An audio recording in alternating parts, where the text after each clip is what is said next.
I think you can go into this another sutta, Sutta 52. Atthakanagara Sutta, the man from Atthakanagara.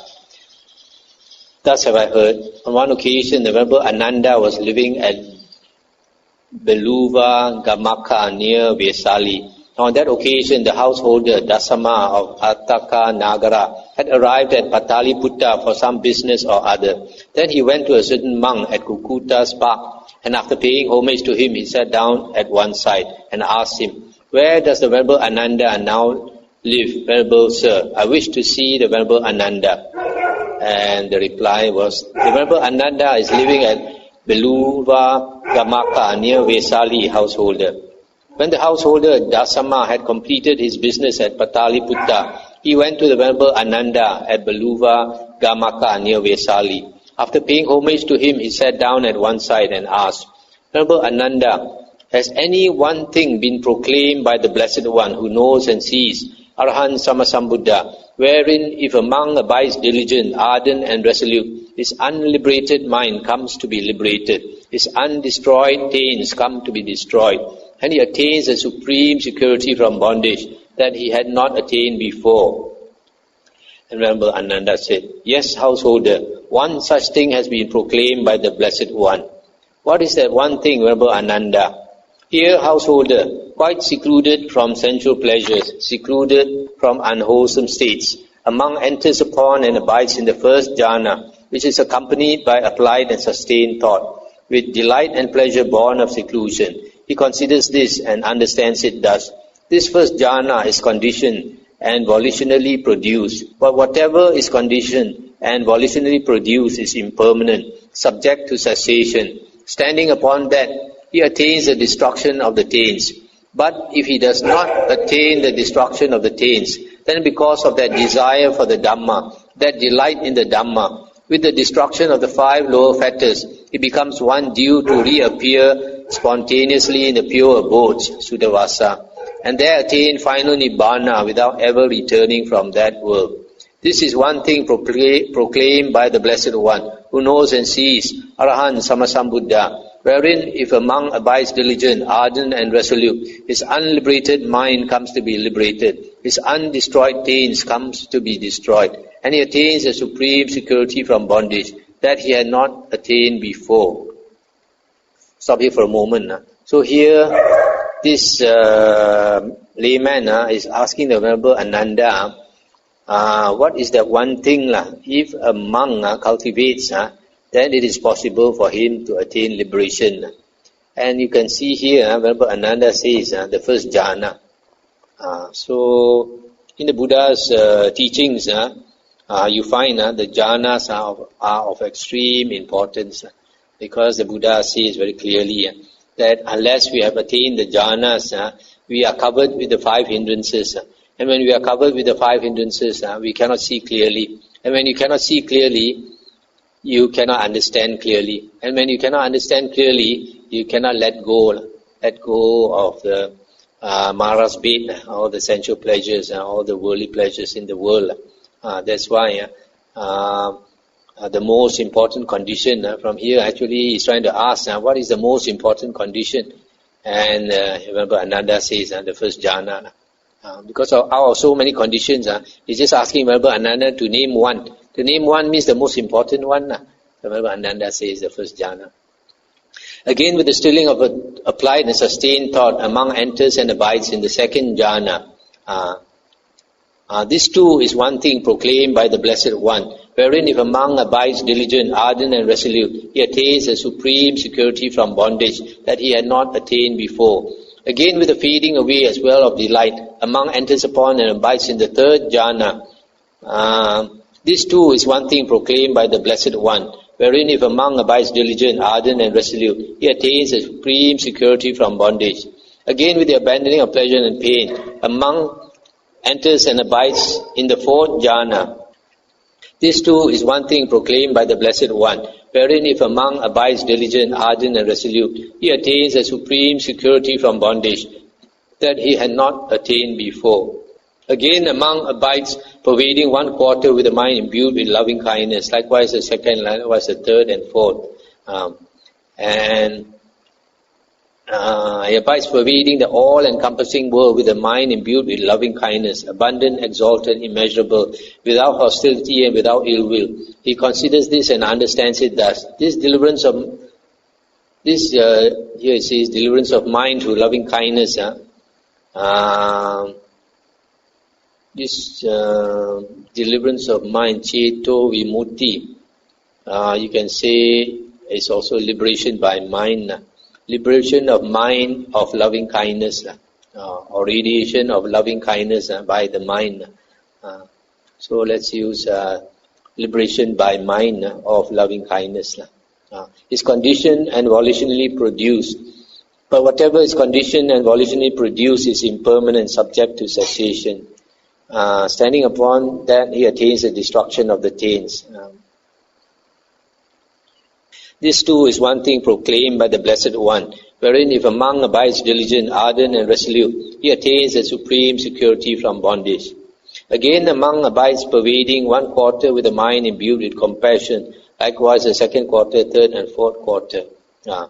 He considers and understands it thus.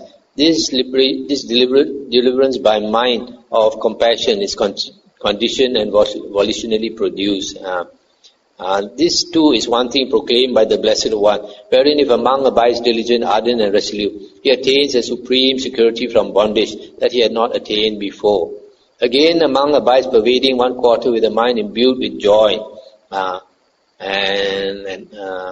This too is one thing proclaimed by the Blessed One, wherein if a monk abides diligent, ardent and resolute, he attains the supreme security from bondage. Again, a monk abides pervading the four quarters with equanimity. He considers it does. This deliverance by mind of equanimity is conditioned, and from that he attains the destruction of the taints. This too is one thing proclaimed by the Blessed One. Again, with the complete surmounting of perceptions of form, with the disappearance of perceptions of sensory impact, etc., a monk attains and abides in the base of infinite space. This too is one thing proclaimed by the Blessed One, wherein if a monk abides diligent, ardent and resolute, he attains a supreme security from bondage that he had not attained before. Again, by completely surmounting the base of infinite space, a monk enters in and abides in the base of infinite consciousness. This too is one thing proclaimed by the Blessed One, wherein if a monk abides diligent, ardent and resolute, he attains a supreme security from bondage. Again, by completely surmounting the base of infinite consciousness, where there is nothing, a monk enters and abides in the base of nothingness. This too is one thing proclaimed by the Blessed One, Arahant Sammasambuddha, wherein if a monk abides diligent, ardent and resolute, his unliberated mind comes to be liberated, his undestroyed taints comes to be destroyed. When Venerable Ananda had spoken, the householder Dasama of Atthakanagara said to him, Venerable Ananda, just as if a man seeking one entrance to a hidden treasure came all at once upon 11 entrances to a hidden treasure, so too, while I was seeking one door to the deathless, I have come all at once to hear of 11 doors to the deathless.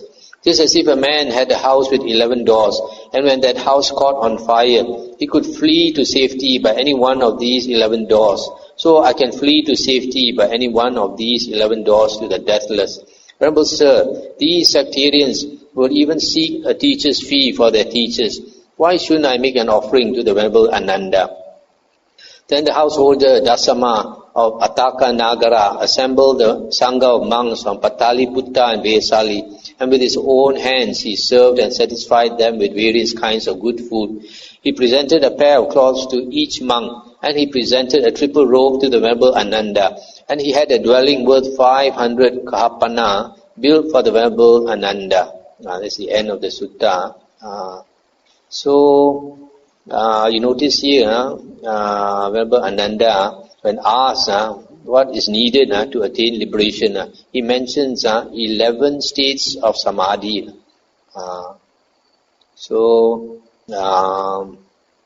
This again stresses the point in the suttas that samadhi, concentration, attaining one-pointedness of mind is absolutely necessary for liberation. Also, you see this, remember Ananda came up to this base of nothingness. He did not include the base of neither perception nor non-perception. Some other suttas, I think they include the base of neither perception or non-perception, and also beyond that, cessation of perception and feeling. All this can lead to liberation. So this is a very important sutta in the sense that it shows very clearly that the very important condition for liberation is the various stages of samadhi, concentration. So we stop here for tonight.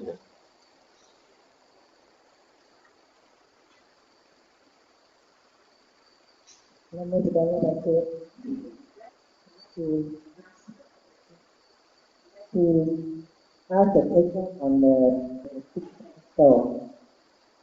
This question was asked by someone to Atthakanagara. We consider one by one. Say, for example, there is a form that comes before your eyes, and your eyes are in good condition, then seeing consciousness arises. And then when there is contact of the tree, then we see. But we like to think in terms of in and out. But why should there be an in and out? Because everything is in the mind. The mind, because of karma, past life karma, certain forms appear before the eye. For example, if a person's karma is very good, then beautiful forms appear before the eye. This is all conjured by the mind.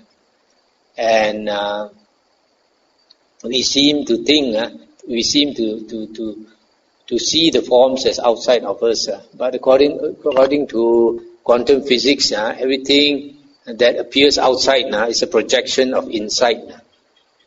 So it only appears outside, but it is the mind that is creating this show, what they call Maya in Hinduism, that there is this world. So it appears like outside. But for example, like you consider like when we are dreaming at night, and then we see ourselves in that dream. Is it outside of us? It is not outside of us. It's inside our mind. The dream is inside our mind. So similarly, right now, even though the world appears outside, it is all a play of the mind. Inside and outside is just the mind deluding us. It's because the mind deludes us that we see ourselves in the world, and we see the world seems to be outside our body. But the whole thing, the whole world, is all inside our consciousness. Just consciousness creating this play of life. So, in that sense, actually, there is no inside and outside. It just appears like that.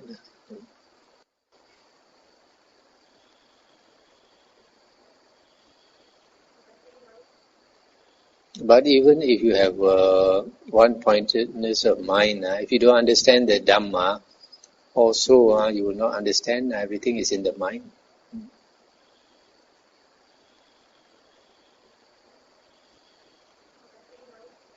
Holy man, he said, the ordinary person sees himself in the world, enlightened person sees the world in himself.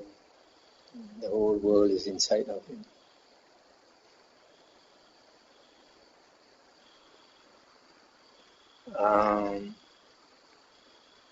The Vinaya says they are not allowed to stay in the same place, in the sense of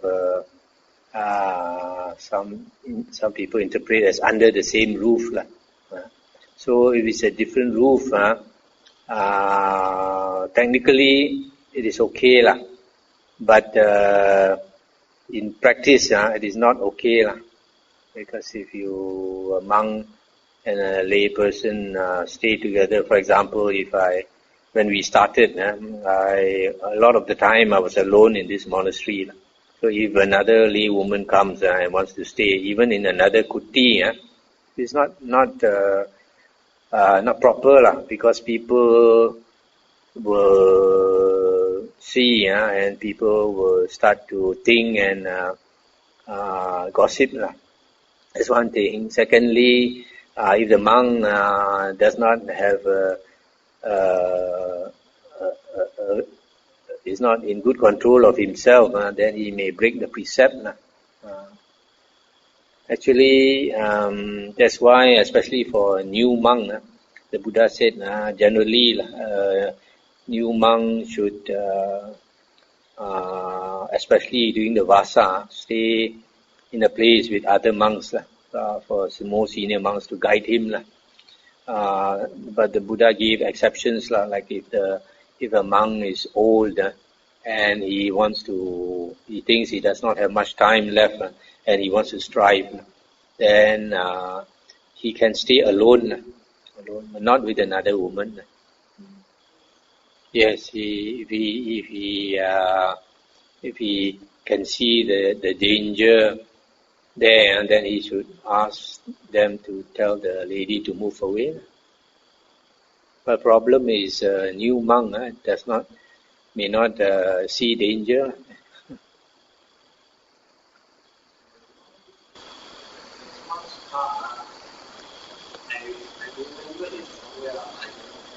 I also asked my Bali, but we also get off then there's one Buddha disciple, then this disciple always run between Layman or monk? Then his fellow monks are instructed. But somehow the Buddha said, say that they have reached certain level. Why is it so? You must have read it from a Mahayana story, not a true story.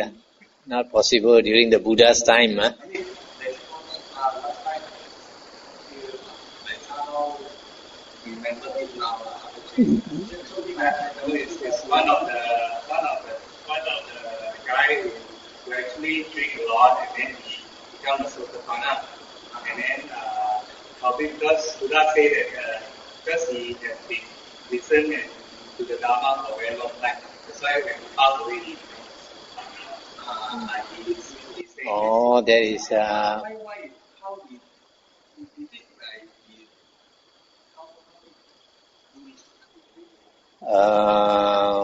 It might be that he did not drink a lot. If he drank a lot, he would not be in control of his mind. So possibly there are a lot of lay Buddhists, especially like Westerners, they like to drink a bit of wine with their dinner or something. So if you don't drink too much, you are in control of your mind. But if you are not in control of your mind, it's not possible to become an Arya. On the same point, you just mentioned, when you combine with dinner, even though you may take a glass of soup, you are not intoxicated. But when you meditate, somehow it's different. So you as a lay person, you want to keep the precepts. If you are drinking but you are not intoxicated, are we actually breaking the precepts? Because it's for some of us, for our health. You find it that is useful. Yes, but you see, it depends on how well you want to keep your precept. If you are earnest about keeping your precept, then you know there is such a precept, then you won't want to drink. Unless it is necessary. For example, some people, they are in the sales line. They have to entertain customers, have to bring out customer at night for dinner and all that. Then they find it difficult to refuse to drink at all. In that case, But even then, knowing that there is such a precept, they won't take hard liquor. No? They might take shandy or beer or something instead of whiskey on the rocks or something.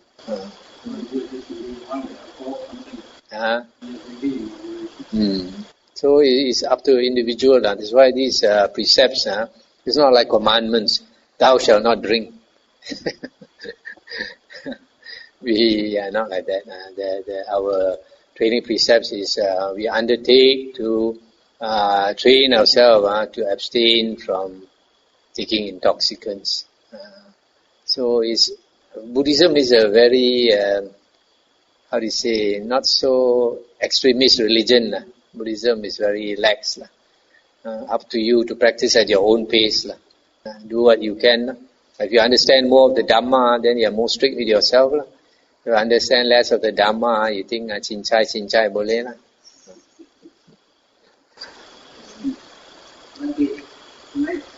Buddha ended up with what? Yeah.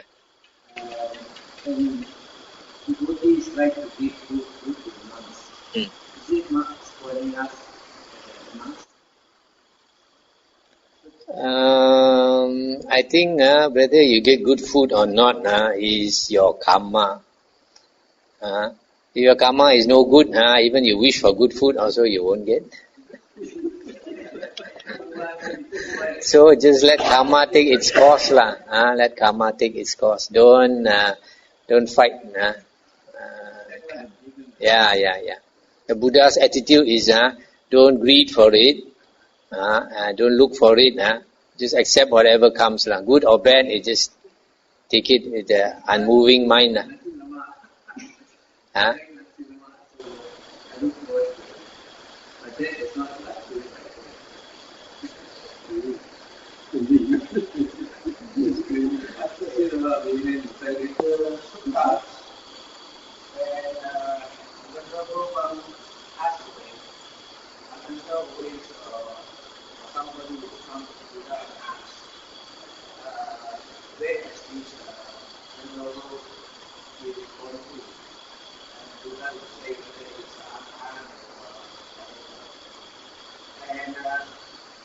Buddha also said that either Atthakanagara or a person who learns to read can see or know where a person is reborn or what is achievement is. Does that mean that Arahants can also announce to another person that he is a bad But then, not all arahants can do that. Only those with great psychic power, like Venerable Anuruddha or Venerable Mahamoggallana, where they can see heaven and hell and all this. Otherwise, even Venerable Sariputta, the greatest wisdom, he cannot see.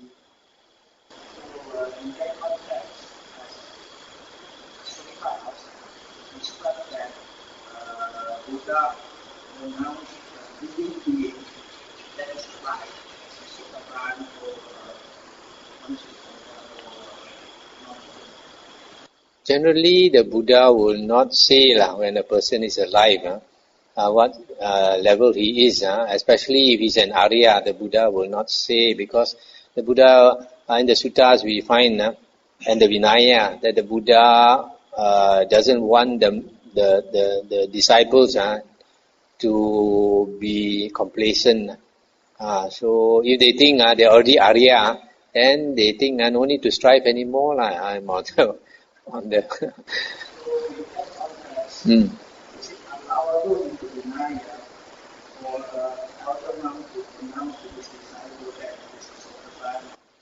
according to the Vinaya, it's not proper. Not proper for a monk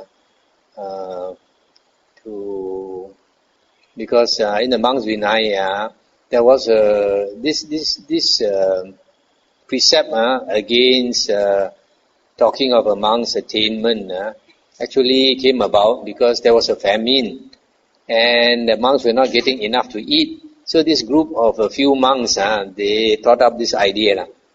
Why don't I praise you as an arahant? You praise me as an arahant.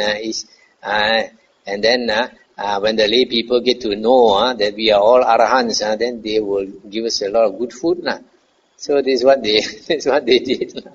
So the lay people gave them a lot of good food. Now even the lay people didn't have enough to eat, also will give it to them. Now. So after that the Buddha. So from here you can see actually it's not allowed now. Not only to talk about your own attainment, even to talk of your fellow monks' attainment also is not allowed.